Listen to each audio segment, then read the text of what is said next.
renovations to the Station 2 bathrooms is underway. They're making progress slowly, but they're making progress. The walls are going up and all the rough work is done, or rough finish is done.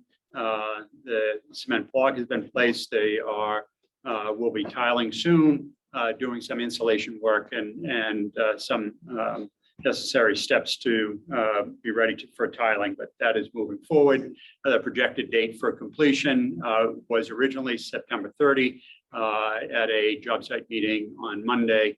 They admitted that they won't meet that deadline, but most likely by the 15th of October. And certainly we want to make sure that because we're using temporary bathrooms outside the building, that we want to get that done before cold weather starts. We have the next major project that is in the queue in the waterfall is our Station 4 capital project. We've had preliminary conversations with the Chief Administrative Officer, Tom Bremer, to keep his focus on that as a priority for the fire department. We'll continue to nudge that along.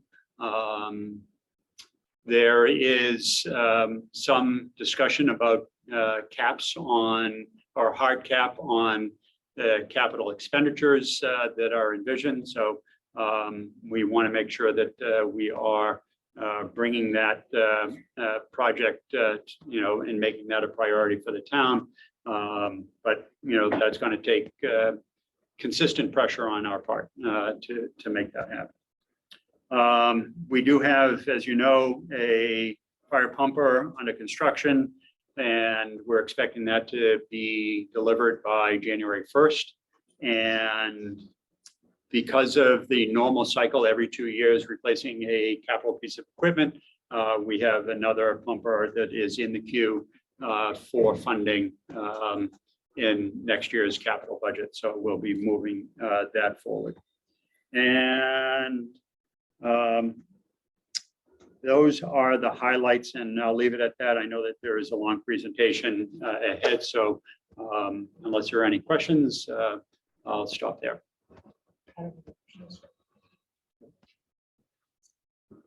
Good, Chief. Thank you very much.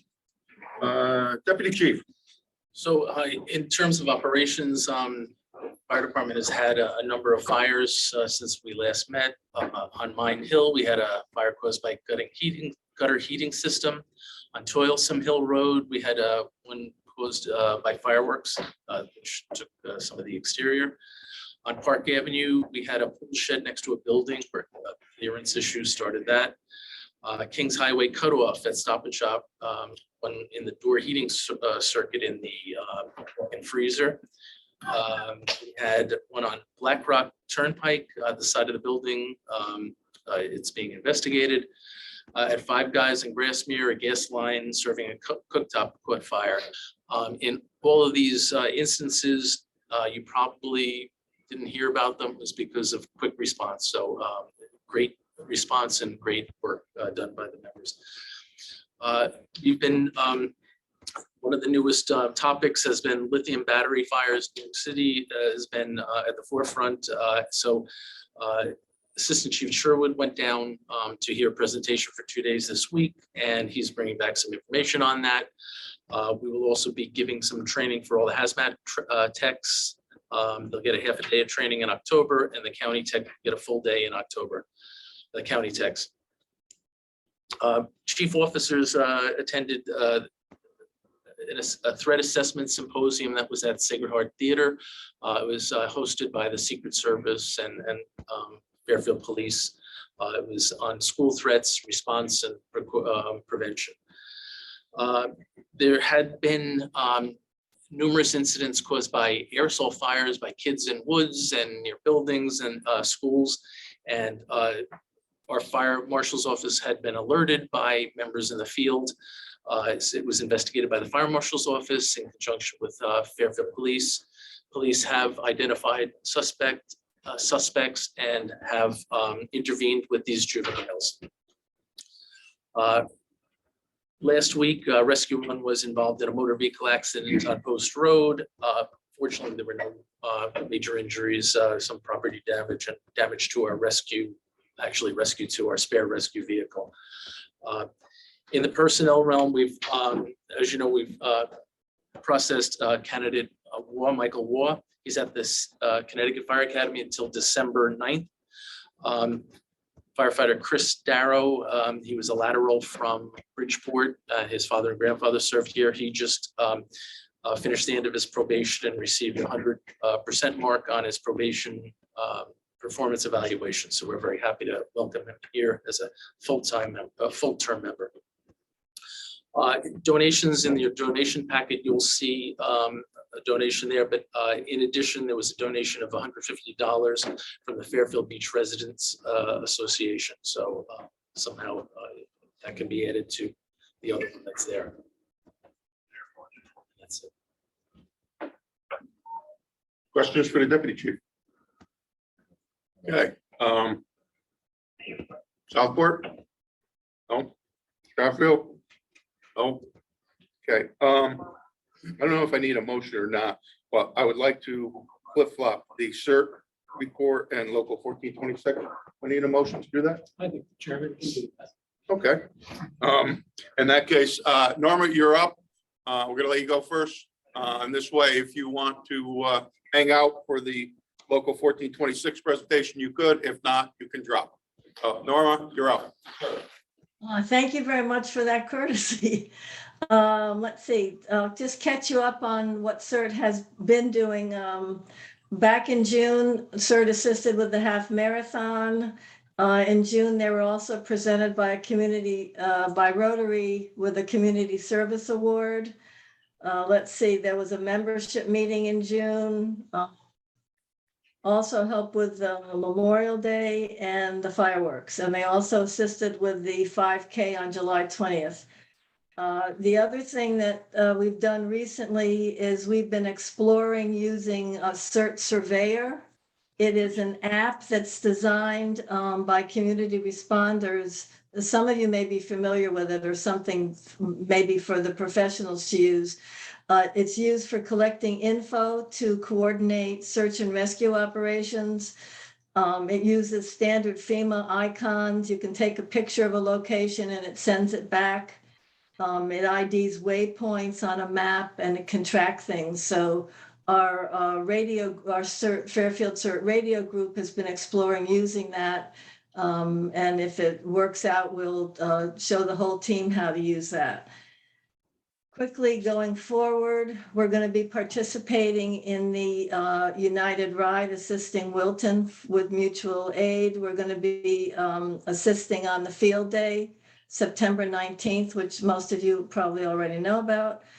We have a program prepared for the senior center on weather preparedness. We're going to focus on hurricanes and winter storms. That's for October. And our annual meeting is September 15th, and we are going to be celebrating our 15th year anniversary. And that's the end of the report. Any questions for Norma and CERT from the commission? So you're not, Norma, you're all set. Like I said, you can hang out or you can drop if you'd like. Thank you. Thank you. That brings us to local 1426. Nothing to report? Okay. I've got a couple of things, just so you know, we've had our first full arbitration meeting where we gave testimony. It was a long day from the union side. We felt it went very well. We have 3 more dates set up, so we're at least going to be going through this process until the end of November. I doubt, given the small group of things that we took us a day to accomplish, that will be done in November. I think it'll continue on past the holiday season, but we do have 3 more dates set up. As I promised you for a while to get that report, it takes a while because we get in a queue, and people that get in front of us based on a number of things. But when that got finished, I said I would put that together for you and give you a brief explanation of NFPA 1710, which is a big part of our arbitration hearings. Some people had talked to me before I was given this presentation, and they said, geez, do you really want to say all that stuff out loud? Aren't you going to have to bring that up when we go to arbitration? I said, I'm not tipping my hand. Everything that I'm about to tell them is facts. There's no secrets, there's no surprises, there's no gotcha moments in this. This is work that was done not by the union, not by any group with any axe to bear or reason to move the numbers one way or the other. The reports that I'm going to show you, the evidence I have is science-based. It was done by the National Institute of Standards and Technologies and Underwriters Laboratories. These are scientists. I've been to the Underwriters Laboratory and to the NIST. These guys have never seen a fire. What they do is they recreate things and they measure stuff. They've changed the way that we've done business. There were people that did this job for a long time that used to tell you that if you put a hose in a window, you could push fire to the other side of a room. Then NIST people went in, they said it's impossible. They recreated it every which way you could do it, and it couldn't be done. So these guys aren't someone who's in our pocket. They're not funded by us. They're government agencies run to just find the truth. Everything I'm about to present to you is the truth. And that's why I have no problem saying in front of this group or in front of any group of people, even though this is what you're going to see today is the evidence we're going to present in a much condensed form. I won't keep you here for the probably 8 to 12 hours that testimony is going to take. At the end of it, I'll be happy to answer any of your questions. I'm not an expert. I've become way more familiar with it over the past 2 years as I've gotten ready for this. And if you just let me run through the presentation, if you could hold your questions to the end, because it might come up there, and then I can explain a little bit about the maps and the GIS study that you all received. And I doubt very much that you plowed through 117 pages of NFPA stuff, but there's a little fact sheet that I also sent you that gives you the nuts and bolts of it. All right. All right, Mark, I don't know how to work an AV thing, so as impressive as I might be with my 1710 knowledge, I'm not that good at making the computer go. Yeah, great.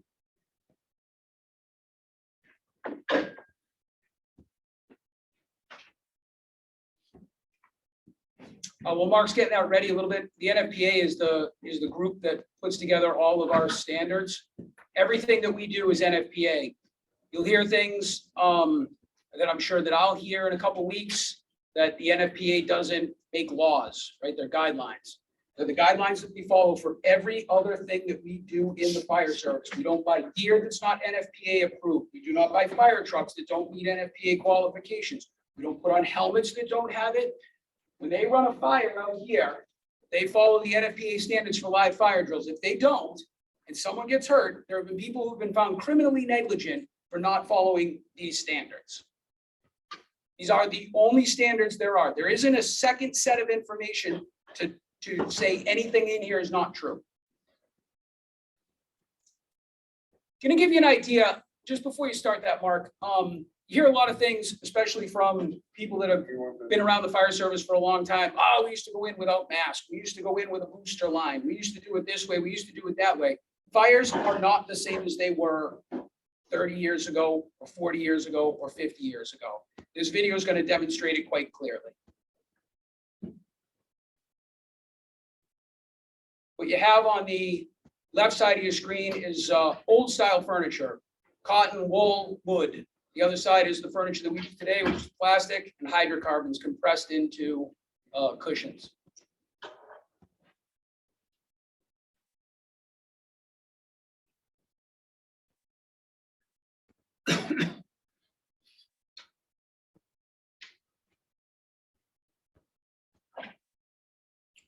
Full screen that, or is that it?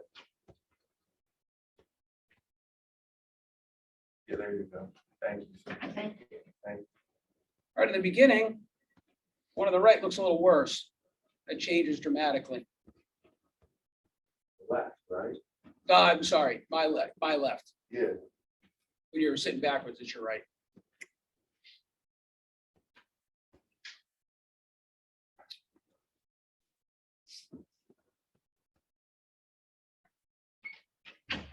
And what started that fire? They added an ignition source similar to a cigarette. Yeah, like someone posted with cigarette. Right.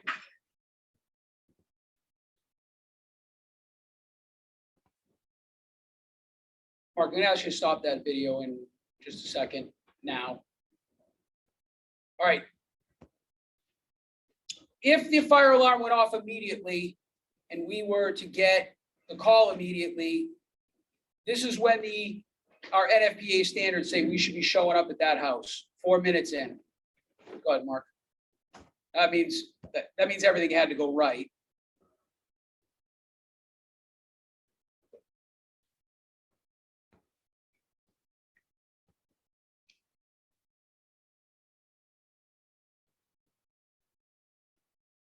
And look under the couch on the right, you'll notice the pooling as the foam liquefies and turns into gasoline, or it's equivalent to gasoline. There we go. 5 minutes in, that room's flashed. If you're in there, you're dead. If you're just walking in, you die too. There's the old fire. That's 16 minutes into the old fire.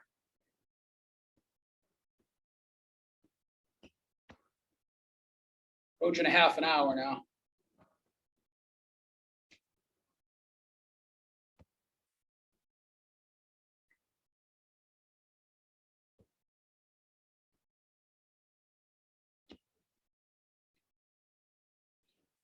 Didn't flash in a half an hour. It's a different fire. It's not the same thing anymore. You can see that they did this over and over again. There's the different experiments.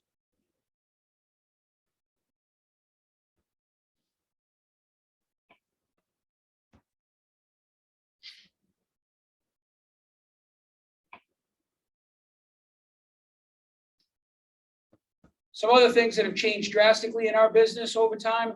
You live in Fairfield, so that house all the way over there in the beginning of this looks familiar to what we have here in town. Everyone's house, if you do anything over in your house, you take out all the walls, you take out all the doors, you make it into the open floor plans that increase airflow throughout it. We have bigger couches, more plastic, the fuel load is increased. And new construction, a couple of things about new construction. One, when you have lightweight construction, it's prone to collapse much faster. It doesn't hold up to fire as well. They're even finding in regular construction done with new wood that is short growth wood, so it's newer wood. The lightness of the wood, the lack of density makes any construction done with that kind of wood the same as lightweight construction. The failure points are all the same. I could bore you with hours of failure point videos of watching just, after a few minutes, watching buildings collapse, floors fall out from underneath people. It's a chart. I'm going to make a copy of this and get it to all of you, but it's just showing you the difference there. The big ones to look at are the last two, the light blue and the yellow there at the end of floor collapse. That's been a big uptick in our line of duty deaths, coming in the door and then falling straight through to a basement. Our tick cameras don't even work that well over carpet. You could have a raging inferno in the basement with a mat and a carpet on the floor. Our ticks aren't picking that up. So even if we walk in, look at the floor, and it says it's only 100 degrees at the floor, you could have a floor ready to collapse. This was something that I pulled out as I was going through this. It's a bit dated, but as near as I can tell, the numbers haven't changed much. You're looking at about a 30, 40-year difference there in time. So again, we have a lot less fires than we used to. In that time, fires were down 53% across the United States. The interesting thing to look at is the rate of firefighter deaths due to traumatic injuries. So we're not talking about heart attacks, collapses, and the rest of the stuff that kills us. We're talking about traumatic deaths in fires. Although fires have gone down by 53%, our death rate has gone up by a third. So we're dying more at less fires than we were before. A lot of that has to do with the construction and what you saw there in the beginning, where we're getting there now at flashover when we're getting there. We're not getting there during the incipient stage. The other part of it is you have less fires, you have less experience. Guys can go a long time without being the first in line on a fire. Most recent line of duty death that I read was a lieutenant in Frederick County, Maryland. Pretty large department area-wise, but it's more like a whole bunch of cities, small towns collected in this county.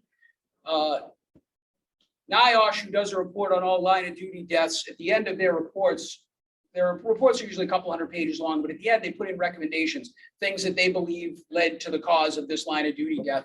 When they got to the 9th one, they came to the effective firefighting force. And in 2 different observations, noticed that 1710, they believe, was a contributing factor to the death of the gentleman from Frederick County, Maryland. The U.S. Fire Administration and Dr. Lori Moore, who's now the U.S. Fire Administrator, worked with a group. They put out a peer-reviewed paper to challenge 1710. They said, we're going to look at this and we're going to reevaluate it like good scientists do. They concluded that 1710 was the minimum that you should have. They said that it's probably too small, if anything. This paper was about 40 pages long, and I believe I sent it to Joe, and I don't know if he passed it along. It's the Firefighter Research Institute. Again, it's all done with science. It's not funded by anybody. It's just what it is. This was the executive summary of that. And again, I'll make you copies. I'm not going to read to you, but it states quite clearly that effective firefighting force equals firefighter safety on more than one level, not just the stuff that we talk about when we play bagpipes and fly flags on the street. A lot of firefighter deaths come as cardiac events after fires. They tested the exertion levels and the heart rates of different firefighting crew strengths as they did their things. And as common sense would tell you, if 3 people were doing the 22 tasks that were required, they exerted themselves a lot more than if you added that 4th person to it. So they believe there's a correlation between cardiac death and crew strides as well. Brief overview of NFPA 1710. This is a little old. The numbers are off by 2 on both sides. So, but I'll let you watch the video and it just gives you a better way of saying it than I could here. NFPA 1710, the industry standard for career fire departments. But what is it? And what does it mean for our community?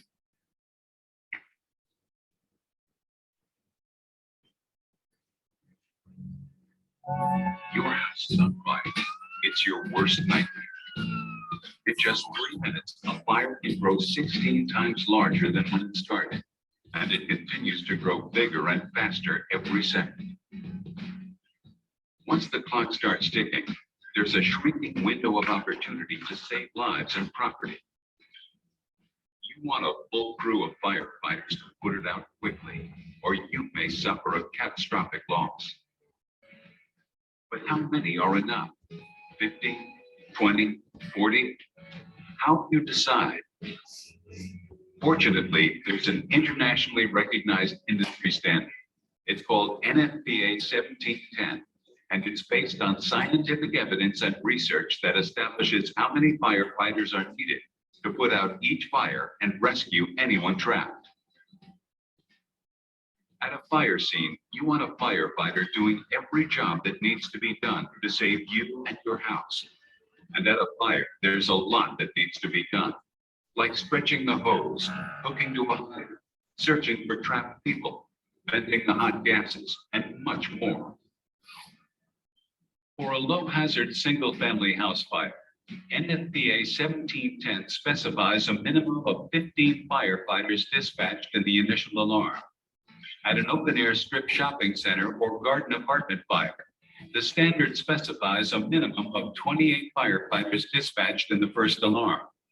And for fires in high-rise buildings at least 7 stories tall, the data show that the initial dispatch should be for a minimum of 43 firefighters, and that fire departments should send additional firefighters to situations that are beyond the capability of the initial alarm.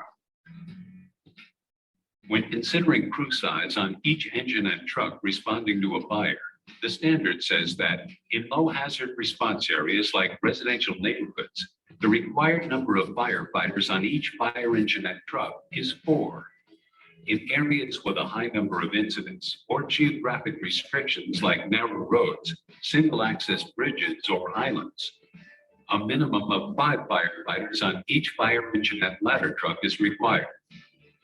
And in dense urban areas with high hazard occupancies like high-rise buildings, the minimum number of firefighters on each fire engine or truck is 6.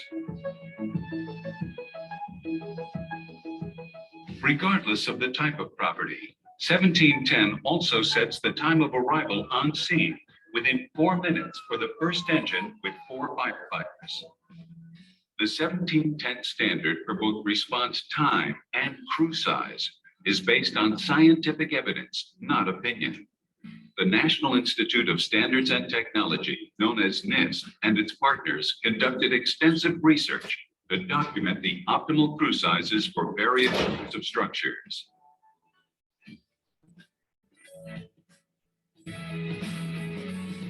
As a decision maker, you and firefighters share a common goal. Everyone gets out alive. So when a house is on fire, just remember, it takes a minimum of 15 firefighters to put it out. And the responding crew should have the right number of firefighters on each engine and truck. The quicker the response time, the better the outcome for everyone. For more information, talk to your local firefighters. Thanks for listening and stay safe.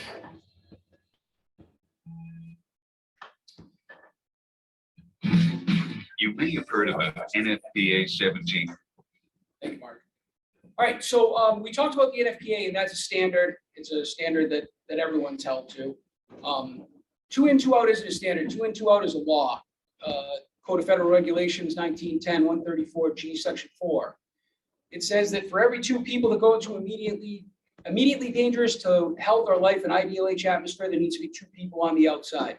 There is an exception for that. When there is a known life hazard on the inside, you can risk that. You can risk a lot to save a lot. So in the districts where you're served by a single engine, who's going to be there in 4 minutes, which is what the requirement is for us to get there, those engines have 3 people on it, which means that every time that they go to a fire and they go inside without necessarily knowing that there's somebody inside, they're violating that law. And I want to tell you why that's important, because it's an unfair burden to place on those companies and on those company officers. Right now up at Station 3, everyone, or up at 5's right now working for me tonight is Lee Corbo. Been here for 23 years, or 33 years rather. When Lee, tonight, if Lee goes to a house up in Greenfield Hill, one, he's lucky if he's 4 minutes away from it. The next arriving unit is at least that long, if not longer. I'll show you the data that shows you that there's no people getting there in 8 minutes to fill out that assignment. When Lee pulls up to a house at 2 o'clock in the morning with smoke coming out of the eaves, he has to make a decision. Cars in the driveway, there's bicycles on the lawn, there might be people inside. That doesn't meet the NFPA, the OSHA requirement rather. The OSHA requirement would be someone standing on the lawn saying, there's someone in that house right now, you gotta go in. So Lee has to make a decision. Do I violate OSHA, which we've been cited for, I believe, on Farmstead Hill in the 90s? Or do I wait outside for the rest of the crew to arrive? Let's go through both scenarios. Lee goes in on the first line, says, you know what? I see bicycles, I see cars, I'm going in. He goes in with Larry Noga, who's up there working with him tonight. And like I was described before about building collapse, Larry goes in, falls into the basement, dies. Turns out there's nobody in that house. Lee was negligent. Lee broke the law.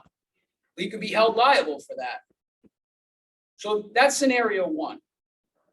Scenario 2 is that Lee says, I don't know for sure that somebody's in there. This is Greenfield Hill. There's a lot of people that live all week in the city. They're not home on Thursday nights. Their cars stay in the garage because they take a car into the city and they take a car back on the weekends. So he waits outside for another 6 minutes for someone to show up to help him.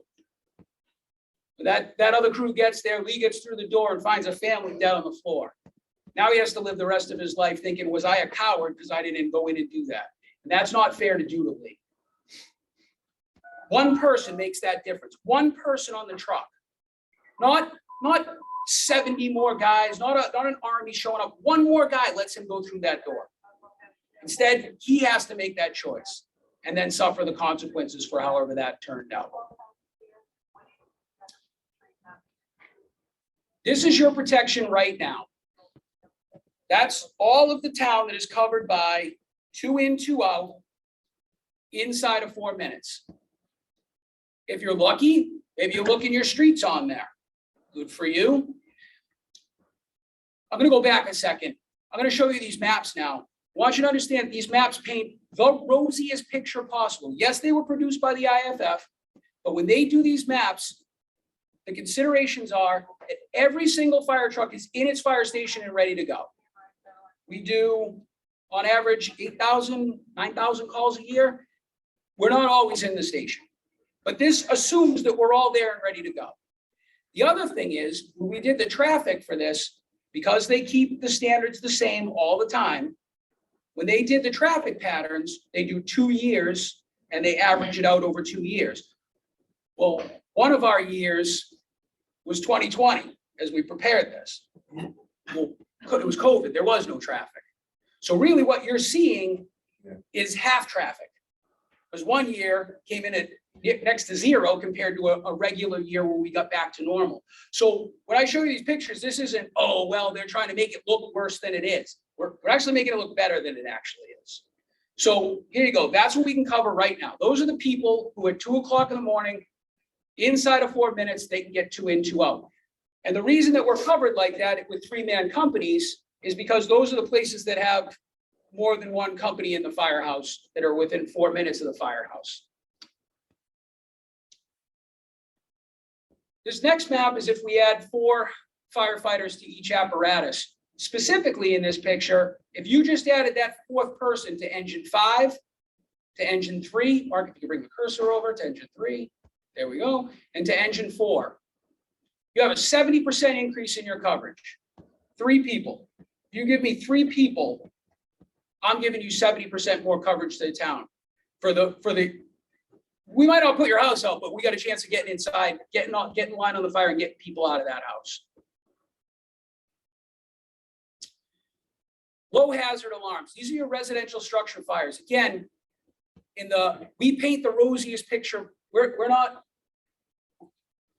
when they say a low hazard, what they're talking about is a 2,000 square foot wood framed house with no basement and no exposures. We all live in town. Those aren't the majority of our houses anymore. We don't have 2,000 square. People have 2,000 square foot pool houses up in the hill, not 2,000 square foot, no basement houses. 17 people.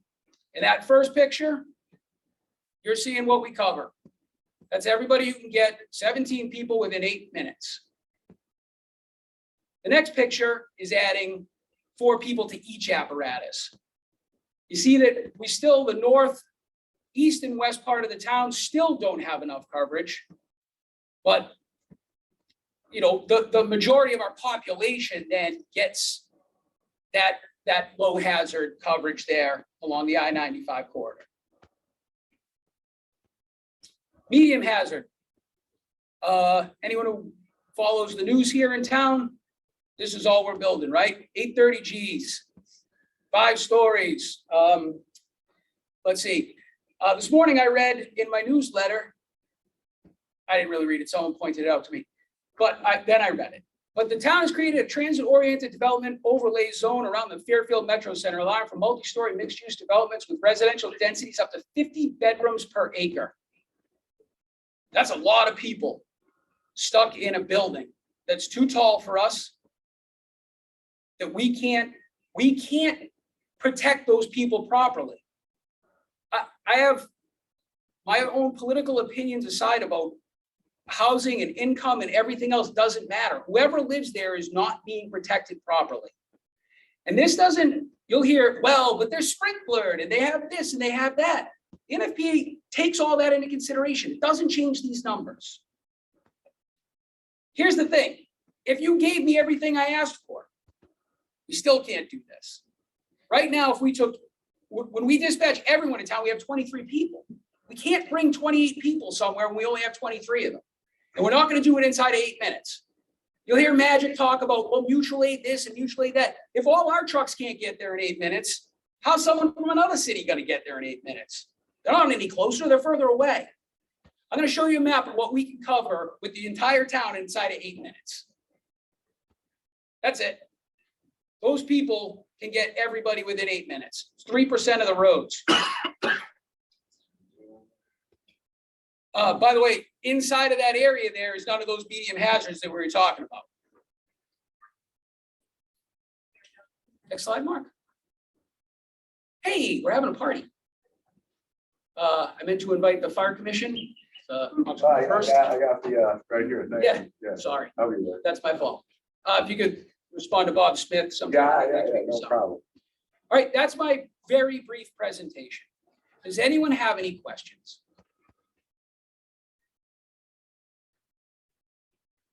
On the maps that you didn't show, Yes, where they're talking about a 6th fire station. The placement all the way to the northeast corner. Trumbull border. I don't understand that. We moved that, we moved the fire station around in that when we were doing that map, and that's where we got the best coverage. The other thing you have to consider is that that northeast corner of town, when we first did the map and it was so poorly covered, they said, oh, this must be, what is this all up here, open space? We said, no, there's a university and a limited access highway and 2 nursing homes and a high school.